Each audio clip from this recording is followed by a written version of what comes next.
Awesome. Thank you. Mary, would you read the invocation kind of as a way of centering our conversation?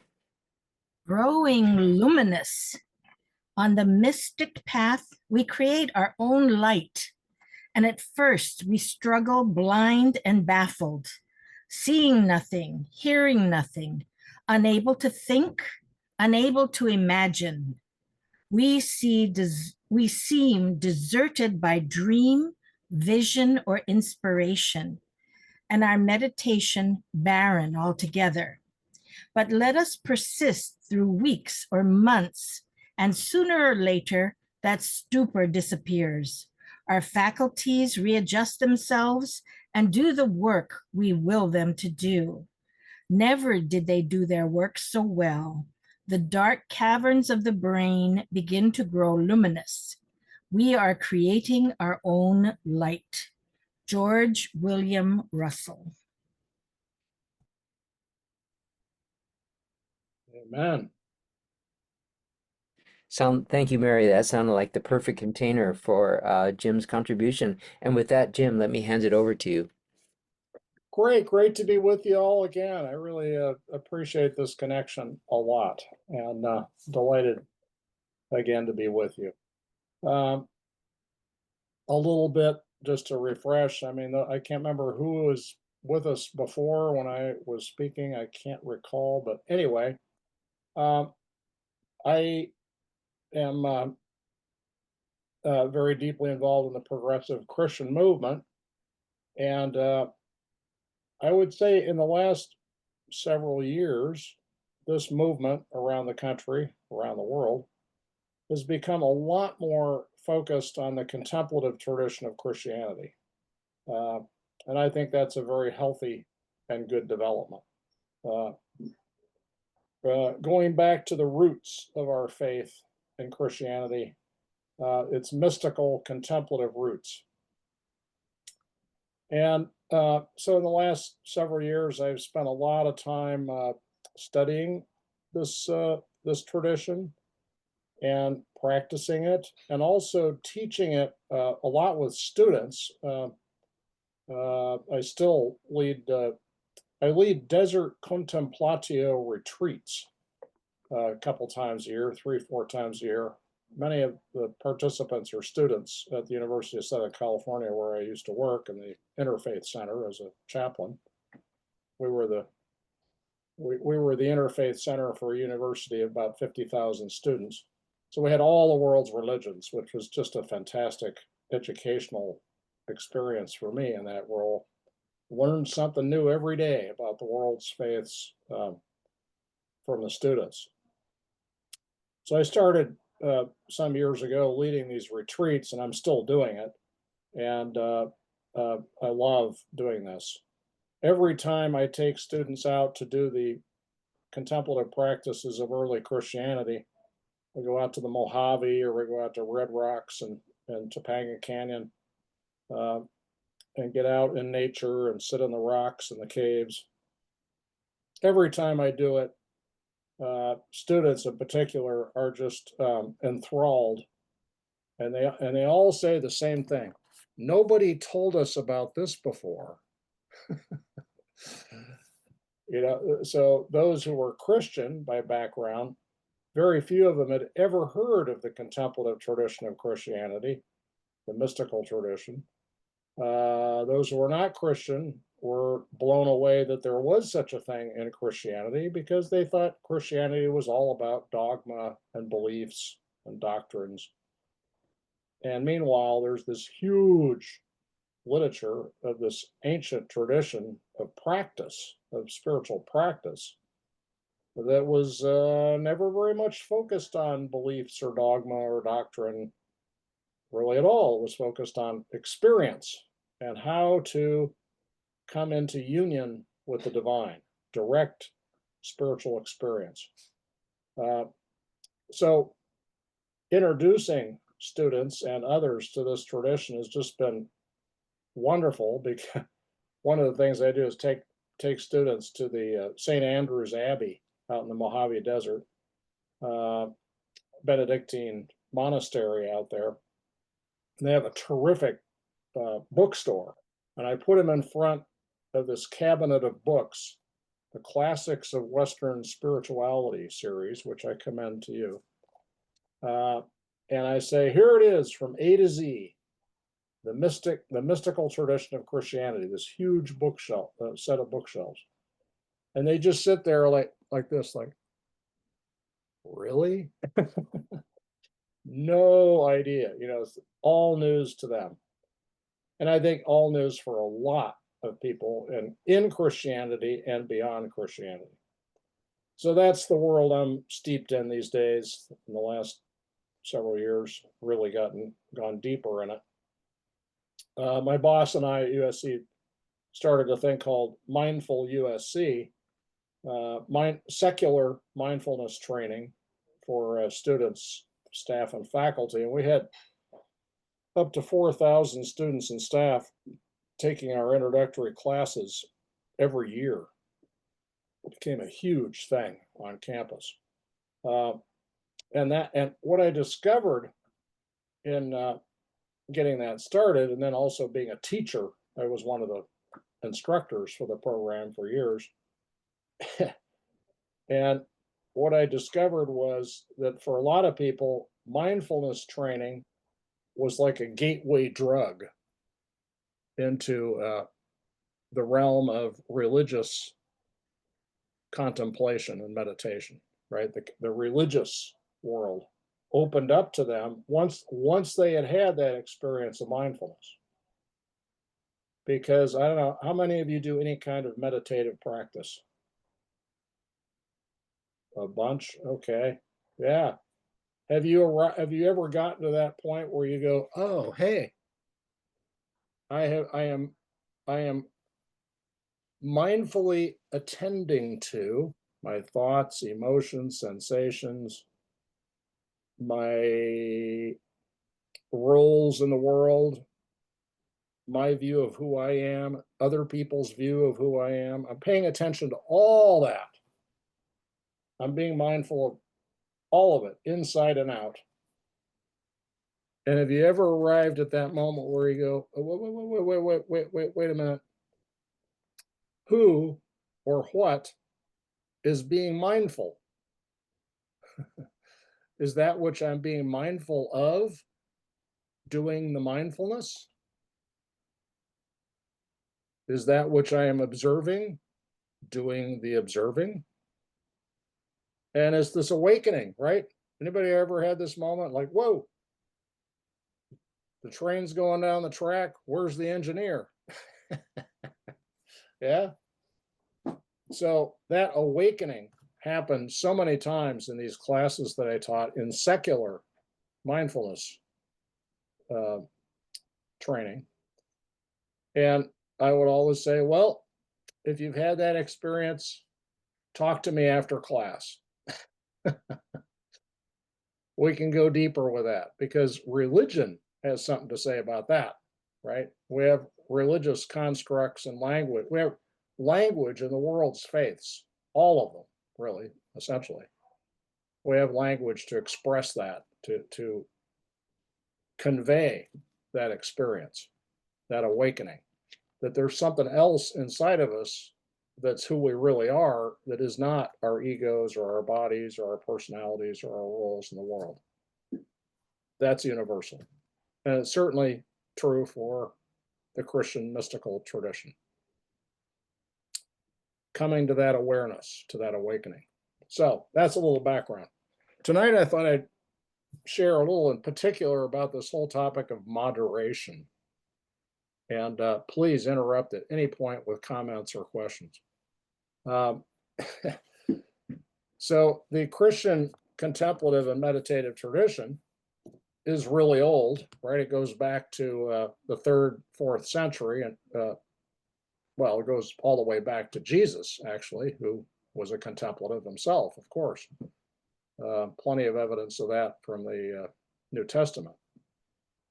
But we really start to see a serious flourishing of contemplative practice in Christianity in the 3rd century and the 4th century and the 5th century, in that era.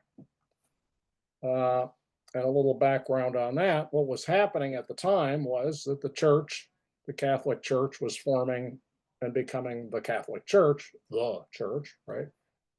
And that happened because the emperor decided they were going to have a state religion, right? And it was going to be Christianity. And so, at more or less at spear point, he said, you will now have a dogma and a doctrine, and you'll have a church, and you'll have a structure, and we will enforce this on the people. Well, what goes with that when the state adopts a religion and makes it the state religion? What goes with that is inevitably corruption. A lesson that we would do well today in our country in remembering, as we have a government dominated by Christian nationalists who want to make it their version of Christianity, the state religion. That's what they want. So we can learn some lessons from that. Anyway, so you start getting corruption, you start getting way too cozy of a relationship between church and state. And a lot of people are starting to yearn for the real deal. What about experiential spirituality, not just the rituals and the obeying orders and bowing down and just going to church and taking communion and doing what you're told, but actually having a relationship with God, knowing the Christ, having an experiential spirituality. So people began to yearn for that in this new context of a state religion and look for alternatives. And that led to the monastic tradition of Christianity. That's when it started. And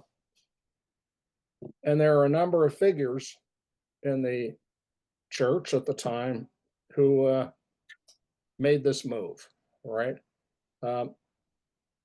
The desert fathers and mothers, there were women religious doing this too. A bunch of them went out to the wilderness to practice Christian contemplation and mystical practice, contemplative prayer. Union with the divine was the goal. And they believed that through ascesis, ascesis, asceticism, basically, through denying their bodies and their lives the everyday comforts and pleasures of life, that they could reach the state of union with the divine in prayer, in contemplative prayer.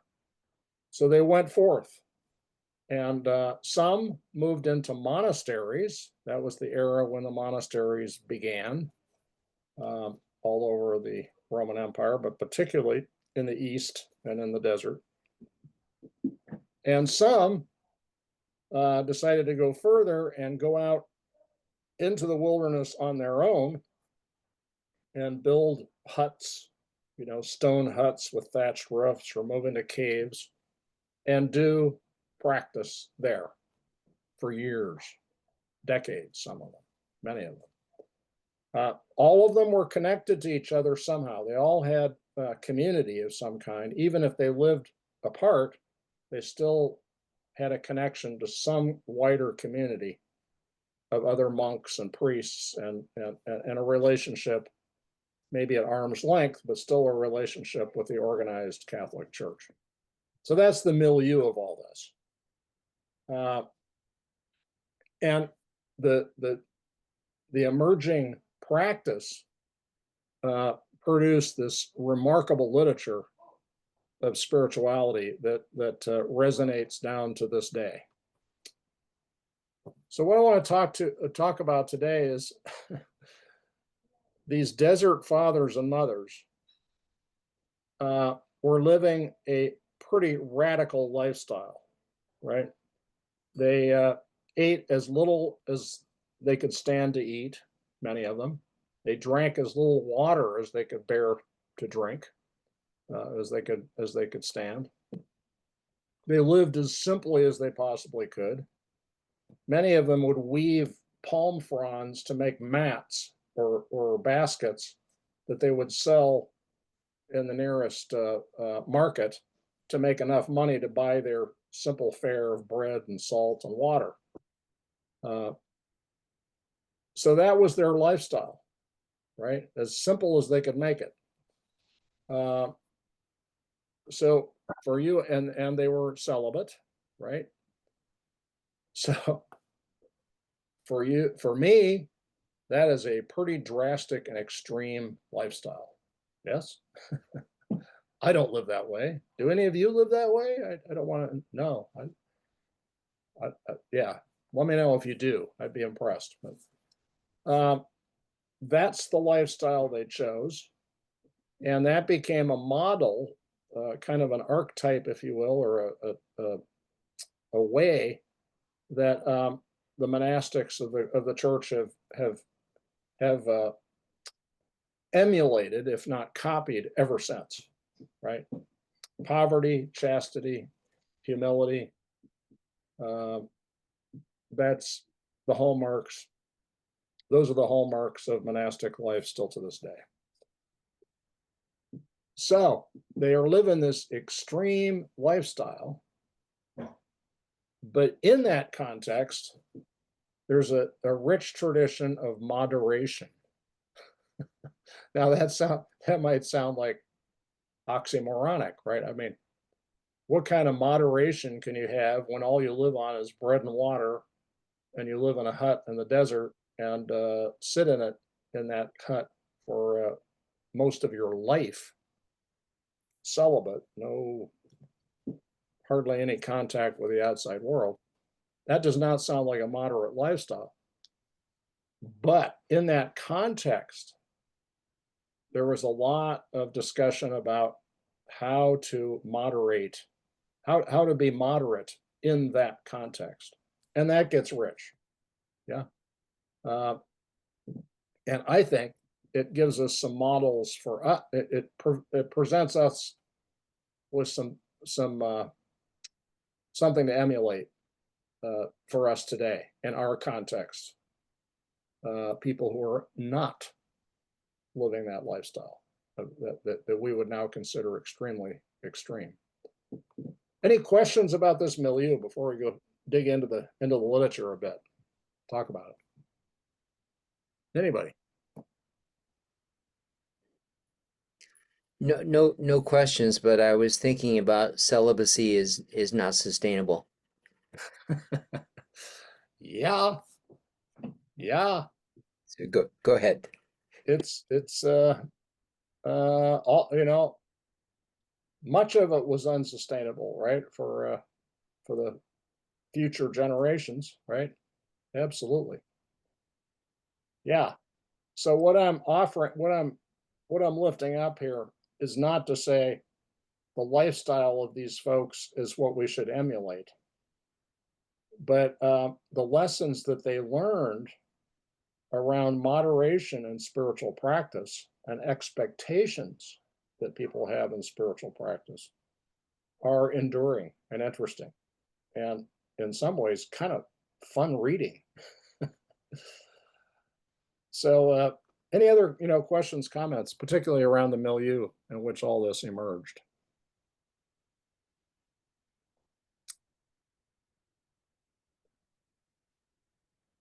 In a way, what happened in the 3rd through 5th centuries, the emergence of monastic Christianity, has been repeated in all the world's faiths over and over and over again, right? And that is, you get a religion going, you get a tradition started, and then it kind of ossifies. It becomes institutionalized, right? It becomes rote and ritual. And then people get dissatisfied with that and want the real deal. They want experiential spirituality. And I'm going to guess that everybody on this call, that's what you're after. Am I wrong? That's what brings you to this group and to your center. Yeah. You want the real deal. You want the experience. So this happened over and over and over again, right? You had the monastic movement in the in early Christianity early on, and you had the Reformation in Christianity uh, at the end of the medieval era. In Hinduism, you had the Bhakti movement, right, where the democratization, if you will, of Hindu practice that had become ossified and institutionalized, where Hinduism was something where you hired a priest to do a ritual, and you lost all the juice and the energy of the tradition. So the Bhaktis brought it back. They democratized it. They made it available to folks. Again, in this emotive, spiritually alive version of Hinduism, and the list goes on, right? And other faiths. The Sikh tradition, the Sikh religion, was a reaction to that as well. The democratized spirituality. You raise a hand. I'm sorry? Okay. I got a question. Yes, please. So what kind of experiences do you think these early desert fathers had if they were seeking this within that simplified life? What kind of could we even understand that at this stage, having been so spoiled? Well, their way of life is what we would call in the Christian tradition the via negativa. In Christian contemplative tradition, there's the via positiva. That's where you embrace the experience of the divine in a positive way. It's like through the beauty of the world and of experiences and relationships, just embracing that. That's the more to the story, but that's the via positiva. The via negativa is like, get rid of everything that gets in the way of divine consciousness, union with the divine. Just peel away all the layers that get in the way of that experience. And the desert fathers and mothers and the early monastics, their way was asceticism. If you make your life as simple as you possibly can, eliminate as much of your passions and urges and hunger and all that, you just wipe it away, then you have a better chance have more hope of reaching union with God, right? Remove all that gets in the way of your encounter with God, of higher consciousness. Yes, please, Carolyn. Was this movement a kind of was it in a way in the whole tradition of Gnosticism that existed even before Jesus and Christianity came on the scene? It seems like it was much more strict in terms of its living style, but it does seem, many think that Christianity lost its possibilities when it turned its back on Gnosticism. Well, that is certainly there was a tremendous richness of spirituality in the Gnostic tradition of Christianity, absolutely, and a lot of that was lost as the Catholic Church pushed that perspective away. Yeah. The upside of I would just, I'm being very general here. The upside of Gnosticism was that it was focused on direct experience of God, of ultimate reality, and of higher consciousness. Absolutely. The downside was that it kind of created two classes of Christians: those who had no gnosis, knowledge, and were like the common people who just went to mass and took the mass, did what they were told and believed what they were told to believe. And then there was the higher class of Christians, the Gnostics, the ones who were in the know, had the secret knowledge. the obscure knowledge that was not available to the common person, knowledge that you had to be initiated into. So that was problematic for the church, because the church wanted there to be one class of Christians. We're all in it. We're either Christian or not. We're either in that class of being Christian or we're out, one or the other. And that priests and common people were all in the same boat, spiritually, all in the same class. So, I'm being very general here. But yeah, there's a lot of a very rich tradition of spirituality in the Gnostic tradition, which infiltrated and maintained itself in Christianity all the way through history, known by many other names. But yeah, you're right. There's something was lost there in a big way, for sure. I see Charlie waving his hand, but I believe Marie-Ange had her hand up first, so maybe we'll take Please, we'll Marie-Ange. go. Yeah. And then we'll get to you, Charlie. Um, Thank you, Reverend Burkle. The idea is, the question I have is, there were 3 to 4 centuries of development before this heavy monastic asceticism was almost like a response to the institutionalization and the rigor of organized stuff, programs. But I guess the idea of communities operating in what the Dalai Lama calls the middle way, where they're using restraint, they're not quite moving in to this aesthetic denial, but just getting out of the fluster of being householders or merchants, or even running from the law because they couldn't practice their own faith, kind of compelled them to stay low, lay low, and develop some of these mystical and contemplative traditions, which kind of might be reciting. The previous talk you gave was descriptive of the 4 ways that they would do this with Lectio Divina and going on into contemplation. So is, the general populace wouldn't have stayed connected to, or would have they connected to the church as they continued those traditions, or did everybody diaspora towards these very remote areas, or what's the middle way that they found? Yeah. Well, it's a combination. It's so you had a significant number of people going out doing the monastic life, but of course most people were not devoted to that. But common people, everyday folks living the householder life, as you say, would go forth and seek out these mystics, these contemplatives, and learn from them, and be enlightened by them, right?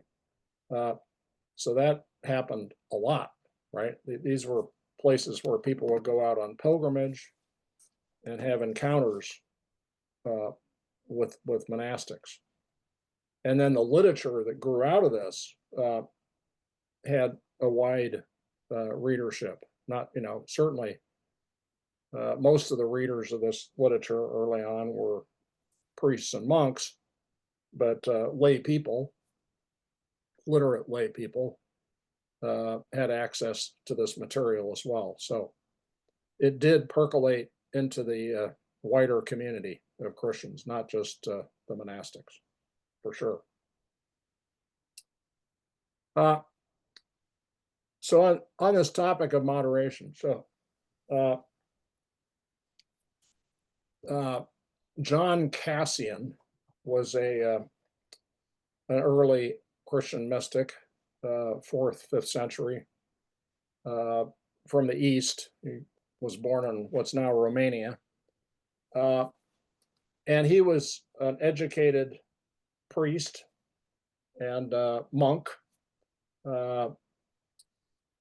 and decided early that at a certain point that he really wanted to go all the way with his practice and go out to the desert.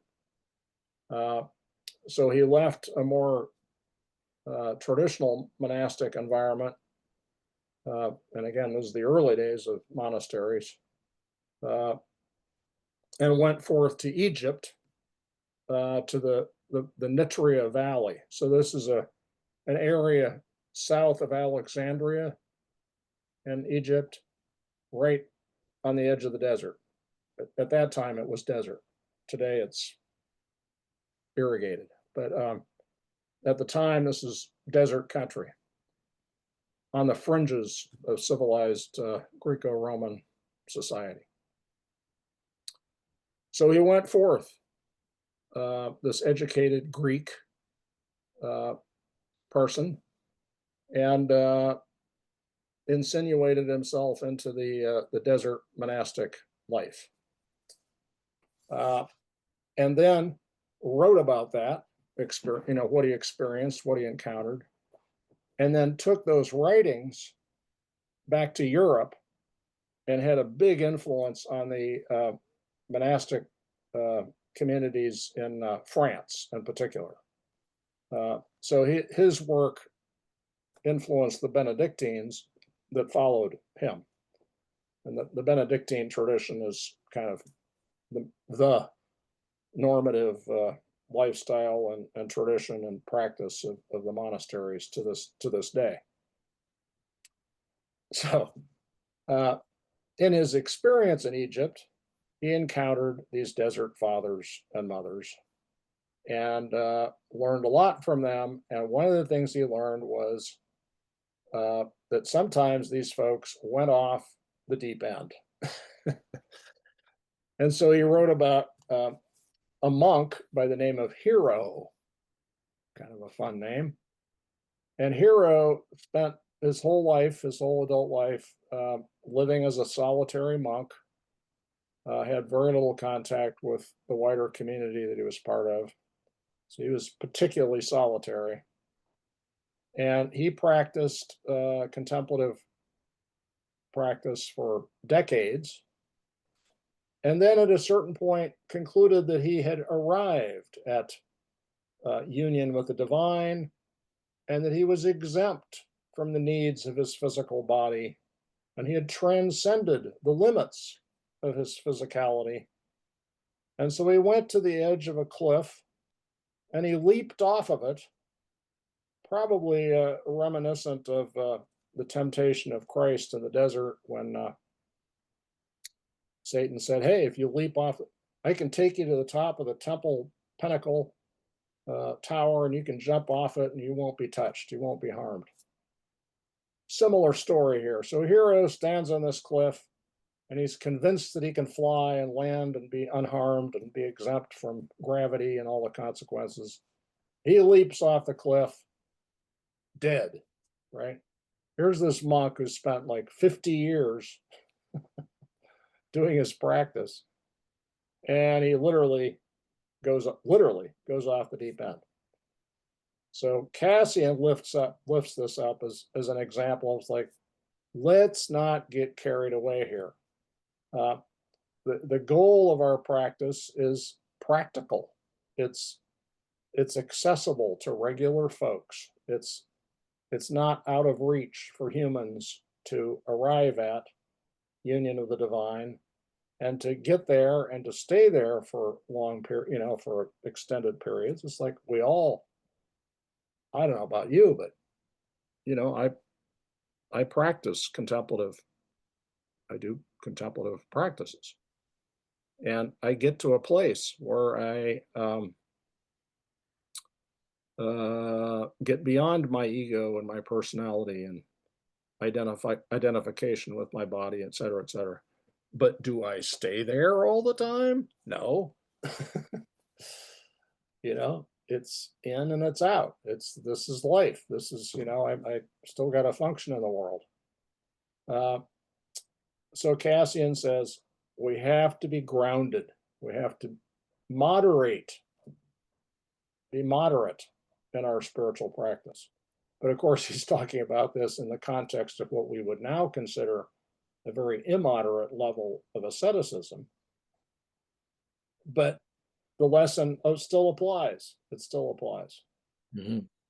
Another thing that you find in Christian literature, Christian mystical literature, and all over the world is to not get hung up on trying to achieve paranormal states. Okay.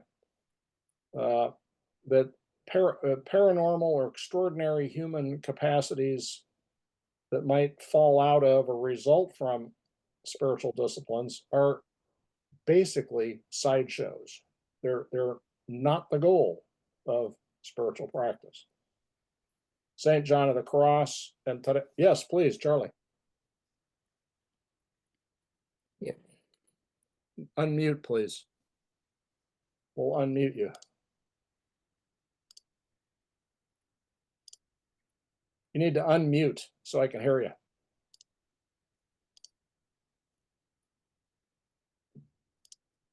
Yeah, unmute yourself on your. While Charlie's finding the unmute button, I'll throw another quip in that, about this monk who took the leap. Maybe he figured out that in order to truly unite with the divine was to become one with it and to leave the body. You know, Well, okay, there's an interpretation. We'll go with that. That sounds good. But oh well, yeah. it didn't. Yeah. Cassian lifted that one up as an example, and again back to Saint John of the Cross and Teresa of Avila. So this is 16th century Spanish mysticism, right? So they're in a monastery of nuns. Teresa of Avila's the prioress. John of the Cross is the priest assigned to that monastery as the confessor. So he's taking confession from her. Now, side note here, in mystical tradition here, that kind of confessing, that kind of confessor-confessee relationship is not like, oh, I have sinned, Father, how many Hail Marys do I have to take? It's not about that. In this context, his role as confessor was to be her spiritual director, right? To walk with her in her spiritual practice as a very serious contemplative, right? Anyway, there's a wonderful story about the two of them. So they're in the confessional, he's sitting here, she's sitting here, there's the screen in between and the confessional. A nun walks past and sees them both in the confessional and sees that they're both levitating. They're levitating in the confessional. Undoubtedly an apocryphal story, but a marvelous story, because what it points to is that they were uplifting each other in that relationship. He was her spiritual director, she was his spiritual director. They were elevating each other. And there are other reports in the Christian mystical tradition of levitation being a thing. But it's never the goal. It's never something you seek out or aim for. And of course, in the Tibetan tradition, same thing. It's like there's all sorts of reports of paranormal experiences that the Tibetan monks had and still have, no doubt. But universally, in that tradition, those experiences, those moments are understood to be sideshows, like not the goal, not the purpose, not what it's about, not to be focused on as what matters. The consciousness is what matters. The direct experience of the divine is what matters. So moderation. You know, it's like there are all sorts of stories about this in the Christian tradition. Please, questions, comments. I was just going to mention Charlie's clicked a number of buttons. I've seen his camera go on and off. Charlie, we're looking for a little button that's supposed to look like a microphone. It has a little red slash through it, and we're trying to click that button so that you will unmute yourself. We do want to hear your contribution, but unmuting yourself is going to require that you find that button. And I know you're apparently using an iPhone, and the Zoom implementation of iPhone is rather hard to find that. Maybe you have to swipe right a number of times till you get to a panel, or swipe up from the bottom. It's kind of like you just did, except that's the video portion. We're looking for another icon, yeah, that looks not like the video. Or you could put them in chat. Open up the chat, let them type in there. And I sent him a message in the chat, asking, Worth a try. Anyway, yeah, okay. Well, Charlie, we wish you good luck on finding that unmute button. And if you can send a message through the chat, that will work also. we will respond for sure. Bob has his microphone Please, Bob. unmuted. I found it. You know, we're talking about the guy jumping off the cliff. It reminds me of a Zen koan. When you're on the top of 100-foot pole, you need to take one more step. And it struck me that, you know, your mind has put you on a 100-foot pole, and your mind then has to take another step. And there is an experiential element there that isn't necessarily literal. Yeah. Oh, exactly. Yeah. Wait, Right. could you Yeah, say here- more, Bob? I'm just wondering if you could elaborate on that just a bit when you say you need to take another step. Putting yourself on that 100-foot pole has taken everything away. In other words, you've got so much poverty that you know, you're all there. And at that point, you need, if you take one more step, all of that stuff that you put in front of you disappears. Yeah. Yeah. Empty. Your ego, in a sense, has put you in an experiential point that is not very poor at all. It's extremely loaded. And to take that additional step is to actually drop the ego completely. And I think that's the experience they're really looking at, is that sense of the ego disappearing. But that's not an easy thing to do. And so that experience, once you've taken that step, it's so obvious that the ego is gone, that the 100-foot pole is no longer free. Right. It's a metaphor for dropping the ego and getting past, the ultimate point of via negativa spiritually, not physically. Yeah, so true. Here's a story for you that I just love. This is from the Wisdom of the Desert Fathers. Now, this is a collection of writings, of little short little passages that are stories and sayings of these monks in Egypt and Syria and Asia Minor back in the 4th and 5th centuries. I commend this literature to you. It's a short collection. Thomas Merton's version is called The Wisdom of the Desert. It's beautifully translated, and a short version of it. It is just fabulous. It's fabulous stuff. And it's about the adventures and misadventures of these monks. And it's very, some of the passages are just downright funny, you know, because these guys would be out there for years practicing, and then they'd fall off the wagon and get lost and be way off their practice, and then wake up and come back to it. So these stories are really rich and wonderful. And there's no dogma, there's no theology here at all. It's all about practice, what gets us where we want to go, right? In union with the divine and entering into what we would call higher consciousness, focusing on that entirely. I love this story. There was a brother who was a hesychast. Hesychast is a Greek word for someone who practices a very intense kind of, almost like yoga.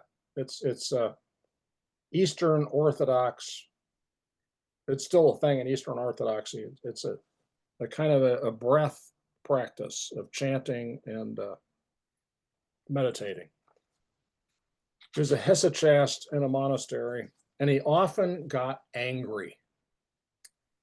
So he said within himself, I will go and live apart.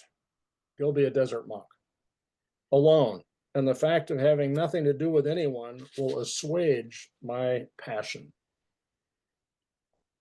So he went away and lived in solitude in a cave.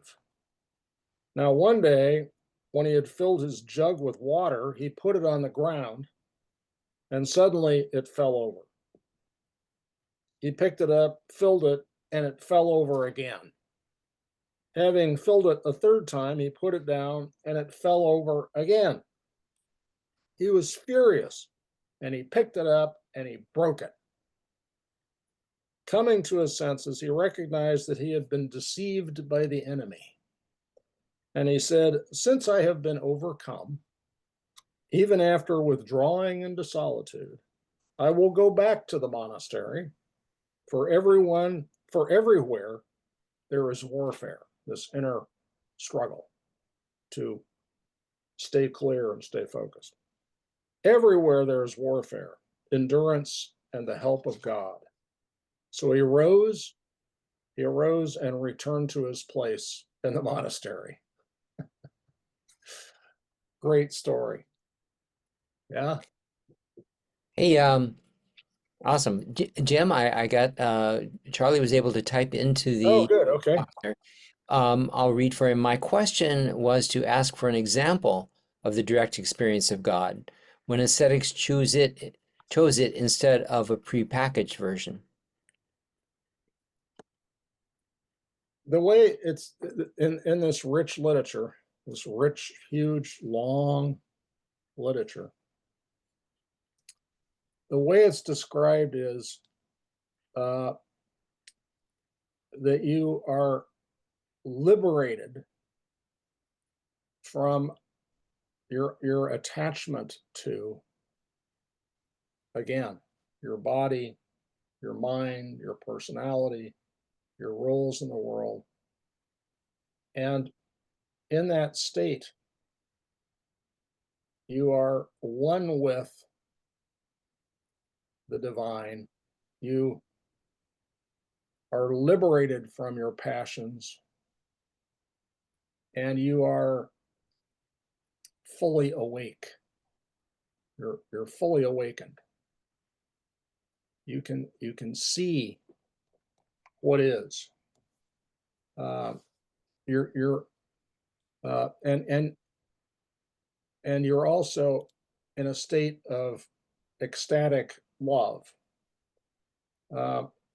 Evagrius Ponticus, who was a very similar story to Cassian's, he was a high-born person in the court of the emperor in Constantinople, a priest there, and then went to the desert because he wanted to experience the real deal. He wanted to go there. And the way he put it is, ascesis, asceticism, the fruit of that is acedia. Acedia is equanimity, the Stoic kind of ideal, right? The Greco-Roman idea of Stoicism. Equanimity, where you're released from being attached to your passions. And the fruit of acedia is agape, which is unconditional love. So to be one with the love that is God, to be in that state of loving consciousness, loving what is, without Mm. being attached to what is. That's the goal. That's one way of putting it. Lots of ways of expressing this in the Christian mystical tradition. Mm. Others, we're running out of time, I guess, aren't we? We are, and I saw that ZZ put something in the chat. Please. ZZ, would you unmute and Sure. I'm join just us? thank you for this talk and this topic. A lot of people in my generation, including me, grew up kind of allergic to Christianity, unfortunately, because of the way that it was. So I think there's another movement of, ooh, maybe there's another movement towards living in the desert coming soon. It's probably already started. So yeah, very fascinating to hear about this. And coming from, I've been practicing the Plum Village tradition started by Thich Nhat Hanh and Yes. seeing similarities in Buddhism. And from what I've Yes. learned, like, oh, they're not so different. Very interesting. Thank you. Yeah. You guys know this one? It's hard to get it into the thing. Living Buddha, and well, it's the parallel sayings of Buddha and Christ, but Living Buddha, Living Christ by Thich Nhat Hanh is a terrific book, bridging the two. Merton's work on the East-West connection, Thomas Merton, Trappist monk, who went to the East, became an amazing interpreter of the connections of the spiritual traditions. And I cannot recommend more highly Abhishektananda.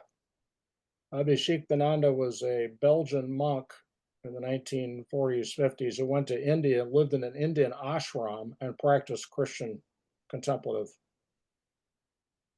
tradition. Rich literature around this. So I commend that to you as well. There are some beautiful bridges between the East and the West that connect at the experiential level, all of it. And again, this emphasis on moderation, on not getting hung up on paranormal special powers or any of that. Boy, that just cuts across all the religious lines. You know, that's a admonition that you'll find in all the traditions, all the major mystical and contemplative traditions. At your service anytime. I lead a group every Wednesday night, 5 o'clock California time, focused on the contemplative Christian tradition. So what we do is study a different mystic every week and then do a practice of that mystic. We do Lectio Divina at the end, and including Contemplatio.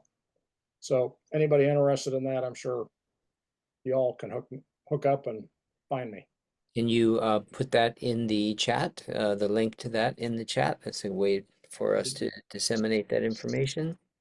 I'll put here's how to get me. One of my early yoga teachers had a way of expressing this idea of the cross section, why they all start to, if you look deep enough, they all start to sound the same. She said, well, the truth is one, the paths are many. Yeah, and there are differences. There are, really. A friend of mine, I was very close with the dean of religious life at Stanford for years, and Bob Gregg, and he said, some people say there's one mountain with many paths. He said, actually, there's many mountains with many paths on each mountain. But when you get to the top of those mountains, you look around and you go, oh, we're all in the same mountain range. And I think that's a nice way of putting, religions do have significant and important differences. We should honor that. But man, you get to the top of the mountain and you get to the experiential level of these faiths, and you start, as you say, seeing these profound commonalities. Yeah, they all connect to the same sky. Absolutely. Yeah. Pleasure being with you. Mahalo, and be in touch. We'll stay on a moment longer for anybody who wasn't able to contribute and wants to have their voice heard here. For those of you, Mary, for example, and Michael, and Kat, perhaps if you have, and this other Charlie, anyone like to jump in and say a final word? that bit about the sky, or about the viewing religions as different mountain as a mountain range, and that we share the same sky, that was really beautiful. That touched me a lot. Yeah. Yeah. Well, thanks, Kat. Yes, and amen. We're all in different boats, but in the same ocean. Yes, ma'am. We're headed for one destination. Amen. Man on that. Amen on that. Yeah. Yeah, That well, was- I'm choosing to have my divinity here in this body, so I'm not going to leap off the building quite Oh, just yet. Oh. yeah. Cassian had a point, I'd say. Yes, Yeah. absolutely. But I think the joy that I've had in going much deeper in the last few years into the Christian mystics is just the incredible um, legacy of reports from the field, right? Hmm. What they went through to get where they wanted to go and what it was like to get there.